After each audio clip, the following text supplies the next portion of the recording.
Salam Bapak Ibu Saudara, bagaimana kabar Bapak Ibu Saudara semuanya? Saya selalu berdoa dan berharap kita tetap dalam perlindungan dan penyertaan Tuhan sampai kita berjumpa dengan Tuhan kita, Yesus Kristus. Dan hari ini kita akan kembali belajar firman Tuhan, yaitu firman Kristus, firman yang menyelamatkan, firman yang menguatkan, bahkan firman yang memberikan hidup yang kekal.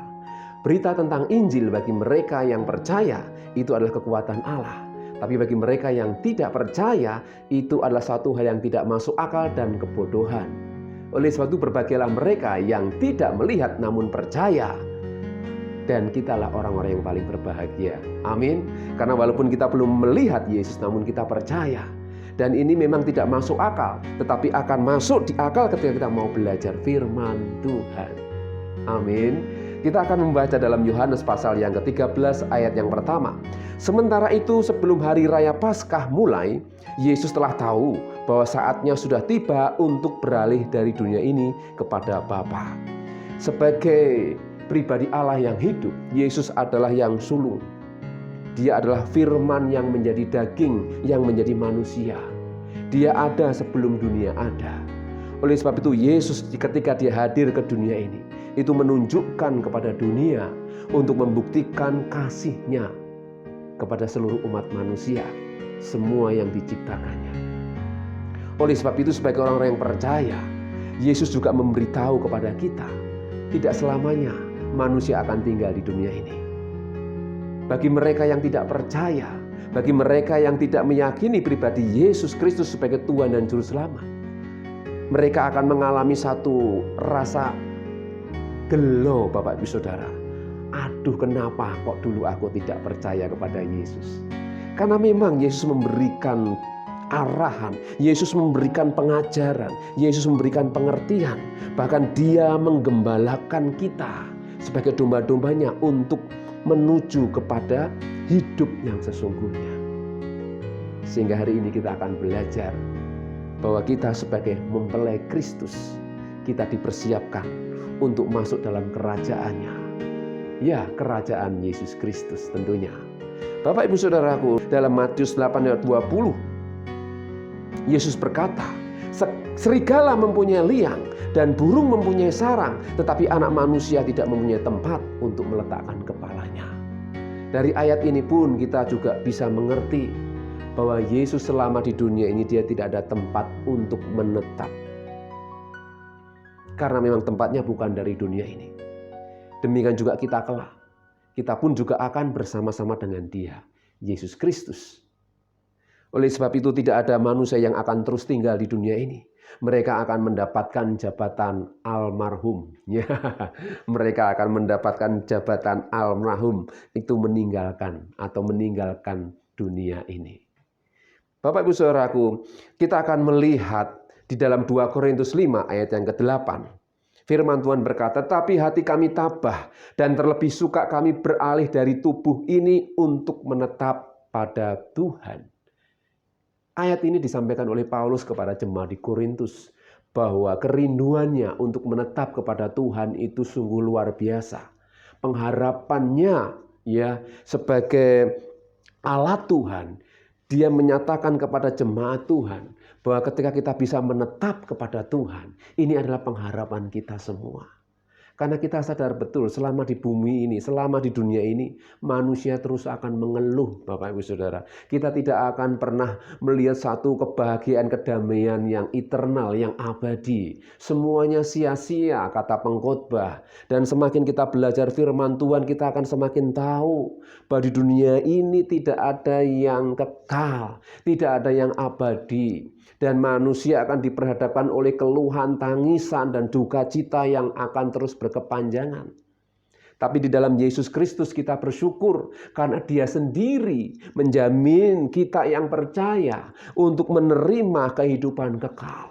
Memang hari ini kita belum bersama dengan Dia. Hari ini kita belum merasakan kebahagiaan yang kekal. Tapi kita dengan iman, pengharapan. Oleh karena kasih Tuhan kita ada sampai hari ini. Itu bukti. Ya, sehingga dalam Yohanes 13 ayat yang 1 tadi saya belum selesaikan semuanya. Saya akan lanjutkan, yaitu sama seperti Ia senantiasa mengasihi murid-muridnya. Demikianlah sekarang Ia mengasihi mereka sampai kepada kesudahannya. Luar biasa. Jadi kita ini ada oleh karena kasih Tuhan. Kita sampai hari ini ada oleh karena Tuhan mengasihi kita. Dia tidak perlu kita doakan karena justru Dia yang mendoakan kita, Bapak Ibu Saudara. Yesus selalu ada bagi kita. Amin. Karena Dia yang menjamin hidup kita. Luar biasa Bapak Saudaraku, kasih-Nya yang membuat kita ini masih bisa kuat berdiri sampai hari ini. Oleh sebab itu apa yang harus kita lakukan selama kita tinggal di bumi ini? Hari ini kita akan belajar tentang mempersiapkan diri sebagai mempelai Kristus. Ya, berbicara tentang mempelai Kristus. Kata mempelai di dalam Injil itu ditulis kurang lebih 19 kali kata mempelai. Di dalam Perjanjian Baru ada 22 kata mempelai. Berarti ada satu makna, maksud Tuhan untuk menyatakan ya bahwa dirinya itu adalah mempelai. Mempelai laki-laki, dan kita umat Tuhan, gereja Tuhan, tubuh Kristus, kita adalah mempelai wanita. Yang didandani sedemikian rupa, yang betul-betul disucikan, dikuduskan, dan dilayakkan. Oleh sebab itu ketika kita menjadi mempelai wanita, kita harus benar-benar mempersiapkan diri, Bapak Ibu Saudara. Mari kita semakin hari di ujung akhir zaman ini, kita semakin mempersiapkan hidup kita menjadi mempelai Kristus. Mempelai yang didandani, mempelai yang dikenan. Saya teringat akan Esther ketika dia ingin menghadap raja. Dia harus mempersiapkan dirinya. Bahkan dia harus beberapa lama sampai harum. Ya, tubuhnya ini harum. Sehingga ketika dia menghadap raja, raja berkenan mengangkat tongkatnya. Dan dia diperkenan. Bapak Ibu Saudara, kita rindu hidup kita ini semakin berkenan kepada Tuhan. Ya, oleh sebab itu sebagai mempelai wanita, mempelai Kristus, kita harus yang pertama harus tahu waktu. Dan berbicara tentang waktu ini, Bapak Ibu Saudara, kita akan melihat kebenaran di dalam Matius pasal 25, ayat yang pertama sampai yang keempat. Kita sering membaca ayat ini, dan ketika saya ulang-ulang, banyak hal Tuhan memberikan pengertian kepada saya dan tentunya kepada saudara, dan kita akan diberi hikmat dan disingkapkan firman Tuhan itu. Kita akan membaca ayat yang pertama. Pada waktu itu hal kerajaan surga seumpama 10 gadis yang mengambil pelitanya dan pergi menyongsong mempelai laki-laki. 5 diantaranya bodoh dan 5 bijaksana. Gadis-gadis yang bodoh itu membawa pelitanya tetapi tidak membawa minyak. Sedangkan gadis-gadis bijaksana itu membawa pelitanya dan juga minyak dalam buli-buli mereka. Bapak Ibu Saudaraku, sampai ayat ini saja kita semakin diingatkan kembali bahwa kita harus hidup di dalam pimpinan Tuhan. Kita harus hidup dalam kuasa Tuhan. Maksud saya, firman Tuhan berkata, hiduplah oleh roh, maka kamu akan hidup. Jika kita hidup dalam daging, kamu akan binasa oleh karena daging. Dan hal ini kita sudah tahu, Bapak Ibu Saudaraku, kita sudah belajar mendalaminya. Jika manusia hidup menuruti keinginan-keinginan daging terus, ya kita akan binasa. Tapi ketika kita mau menundukkan diri, mau taat kepada Dia, Allah yang adalah roh, yang menuntun hidup kita, maka kita akan dibawa masuk ke dalam kehidupan yang sesungguhnya. Amin, Bapak Ibu Saudaraku. Ya, kembali lagi belajar tentang gadis bijaksana ini. Di sini dikatakan, gadis bijaksana ini membawa pelita dan juga minyak. Minyak dalam Perjanjian Lama adalah gambaran minyak urapan, tanda perkenanan, bukti kelayakan, dan penyucian. Kita tahu di dalam Keluaran pasal 29 ayat 29, mari kita akan melihat. Ya, di sini pakaian kudus kepunyaan Harun itu haruslah turun kepada anak-anaknya yang kemudian, supaya mereka memakainya apabila mereka diurapi dan ditahbiskan. 7 hari lamanya haruslah pakaian itu dikenakan oleh imam penggantinya dari antara anak-anaknya yang akan masuk ke dalam kemah pertemuan untuk menyelenggarakan kebaktian di tempat kudus.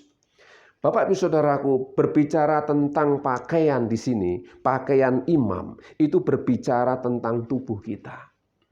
Dalam Perjanjian Lama kita ingat, ya imam-imam harus betul-betul menjaga hidupnya, menjaga pakaiannya bersih. Di dalam Perjanjian Baru, di dalam kehidupan kita yang sekarang ini, itu berbicara tentang tubuh kita. Memang kita sebagai manusia tidak mungkin ya merasa tidak mungkin ya. Tidak mungkin kita bisa kudus, tidak bisa suci. Tapi firman Tuhan berkata, Di dalam Yohanes pasal 15 ayat ketiga, kamu memang sudah bersih karena firman yang telah kukatakan kepadamu. Jadi di sini yang menjamin kita bisa bersih itu adalah firman Tuhan sendiri. Jika kita hidup di dalam firman Tuhan, kita hidup dalam kesetiaan, dalam ketaatan, kita percaya Tuhan akan menguduskan hidup kita. Amin Bapak Saudaraku.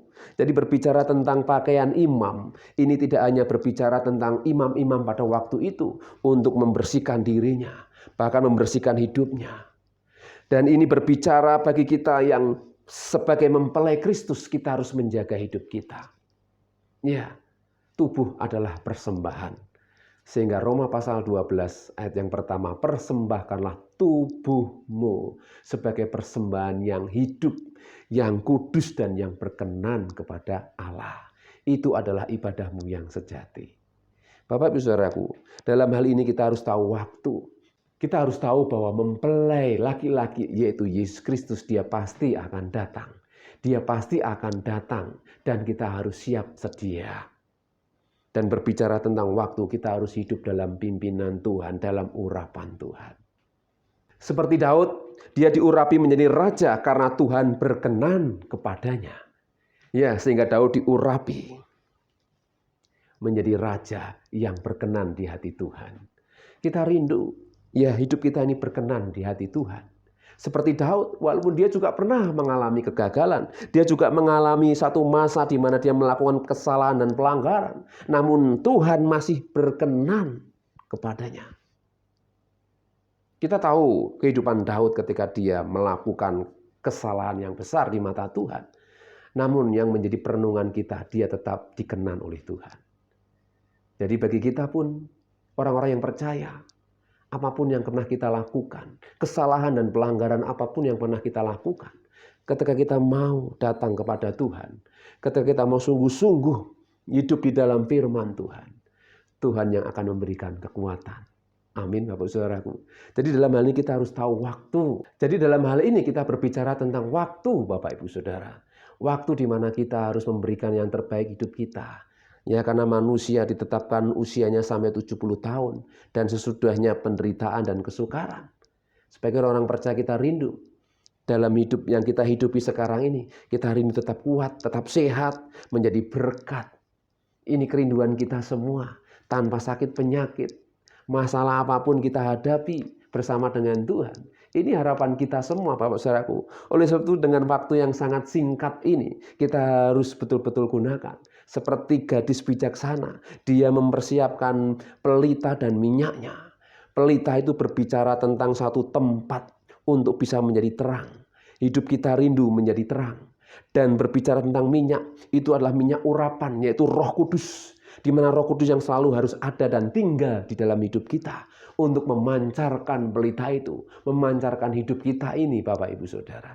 Kita tidak bisa hidup tanpa Tuhan. Karena hanya Tuhan yang sanggup memberikan kita kekuatan.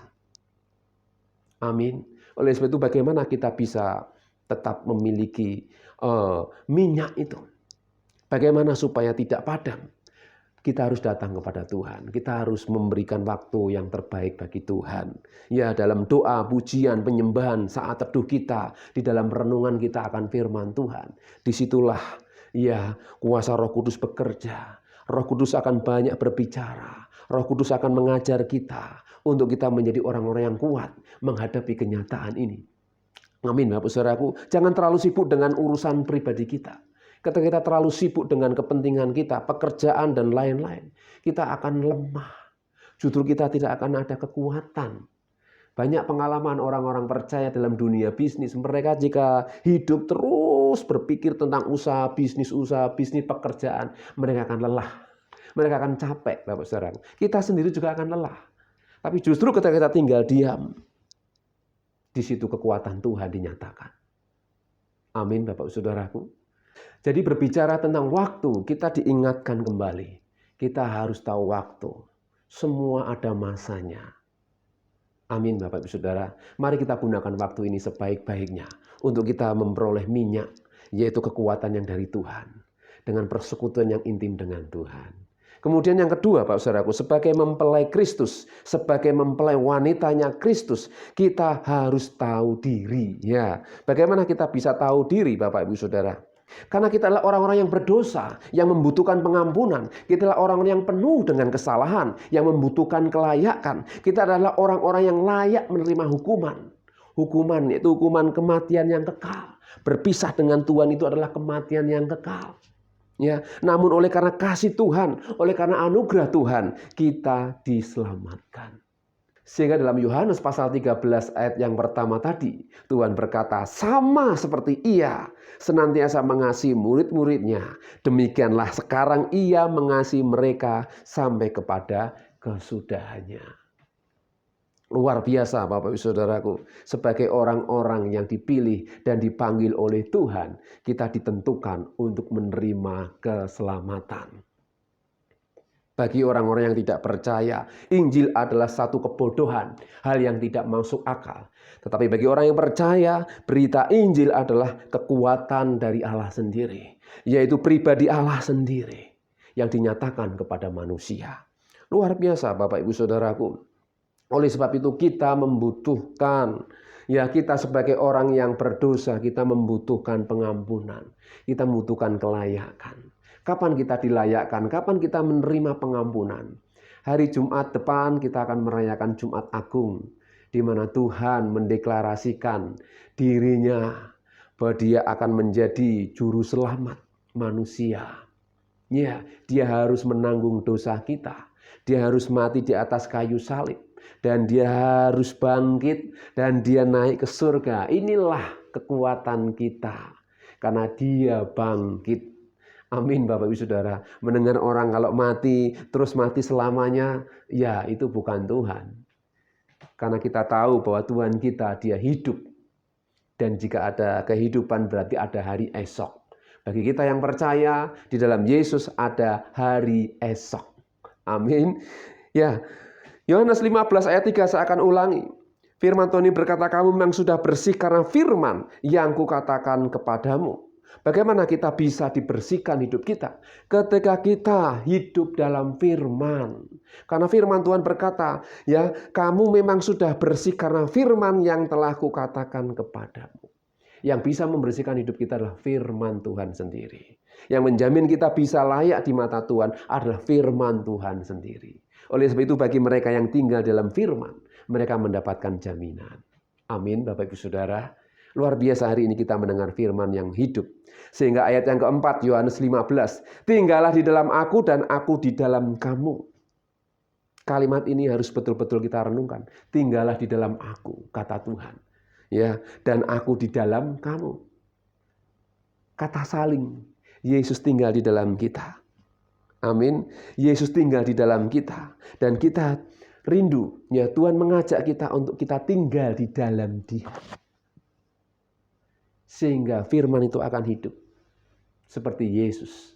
Dia adalah firman yang hidup di dalam daging. Tuhan ingin supaya firman juga jadi rema dalam hidup kita. Dan menjadi daging dalam diri kita. Memang kita tidak layak. Kita secara manusia tidak pantas. Tapi karena firman Tuhan sendiri yang menjamin hidup kita, maka Tuhan melayakkan kita. Seperti Daud, dia orang yang pernah mengalami kegagalan, jatuh dalam dosa, tapi dia bisa menjadi orang yang tetap berkenan di mata Tuhan. Karena Tuhan melihat hidupnya. Dan firman ada dalam hidupnya. Demikian juga kita Bapak Ibu Saudara. Sebagai mempelai Kristus, mempelai wanitanya Kristus, kita didandani sedemikian rupa untuk berkenan di mata Tuhan. Amin Bapak Ibu Saudaraku. Jadi kita diingatkan sebagai mempelai Kristus. Yang pertama kita diingatkan, kita harus tahu waktu. Segala sesuatu ada masanya, ada waktunya. Mari kita gunakan waktu-waktu yang Tuhan berikan ini dengan sebaik-baiknya. Kita gunakan saat-saat yang terbaik. Waktu yang terbaik untuk bersama dengan Tuhan. Merenungkan firman Tuhan, berdoa, mencari wajahnya, bersekutu dalam firman Tuhan. Dan yang kedua, kita harus tahu diri kita. Kita membutuhkan Tuhan. Kita tidak bisa berbuat apa-apa. Karena firman Tuhan berkata, tinggallah di dalam aku dan aku di dalam kamu. Sama seperti ranting tidak dapat berbuah dari dirinya sendiri kalau ia tidak tinggal pada pokok anggur. Demikian juga kamu tidak berbuah jika kamu tidak tinggal di dalam aku. Mari kita terus tinggal di dalam firman Tuhan. Jika kita tahu diri kita, orang-orang yang tidak pantas, tapi Tuhan melayakkan kita. Ya, saya akan akhiri di dalam Matius pasal 25 ayat yang ke-5 sampai dengan ayat yang ke-12. Firman Tuhan berkata, tetapi karena mempelai itu lama tidak datang-datang juga, mengantuklah mereka semua lalu tertidur. Waktu tengah malam terdengarlah suara orang berseru, mempelai datang, songsonglah dia. Gadis-gadis itu pun bangun semuanya lalu membereskan pelita mereka. Gadis-gadis yang bodoh berkata kepada gadis-gadis yang bijaksana, berikanlah kami sedikit dari minyakmu itu, sebab pelita kami hampir padam. Tetapi jawab gadis-gadis yang bijaksana itu, tidak, nanti tidak cukup untuk kami dan untuk kamu. Lebih baik kamu pergi kepada penjual minyak dan beli di situ. Akan tetapi waktu mereka sedang pergi untuk membelinya, datanglah mempelai itu dan mereka yang telah siap sedia masuk bersama-sama dengan dia ke ruang perjamuan kawin. Lalu pintu ditutup. Kemudian datang juga gadis-gadis yang lain itu dan berkata, Tuhan, Tuhan, bukakanlah kami pintu. Tetapi ia menjawab, aku berkata kepadamu, sesungguhnya aku tidak mengenal kamu. Bapak Ibu Saudaraku, betapa sedih hati, betapa kecewa dan campur aduk yang dirasakan oleh gadis yang bodoh ini. Karena mereka tidak menggunakan waktu yang sebaik-baiknya. Mereka menganggap segala sesuatunya enteng saja, Bapak Ibu Saudara. Mereka tidak betul-betul mempersiapkan diri sebagai mempelai Kristus. Mari Bapak Ibu Saudara, kita di zaman akhir ini kita semakin mempersiapkan diri kita. Kita gunakan waktu yang Tuhan sudah berikan sebaik-baiknya. Amin Bapak Ibu Saudaraku. Dan kita menjadi orang-orang yang bijaksana. Orang yang tahu waktu dan juga tahu dirinya di hadapan Tuhan. Mari kita semakin bersekutu dengan firman Tuhan. Firman Tuhan akan menguduskan hidup kita. Membersihkan hidup kita. Kata Tuhan Yesus. Amin. Mari kita menghidupi firman Tuhan ini dan menjadi rema dan menjadi daging dalam hidup kita. Mari kita akan berdoa. Bapa di surga, terima kasih hari ini kami sudah mendengar firman-Mu, firman yang menguatkan, firman yang menguduskan, firman yang membawa kami kepada kehidupan.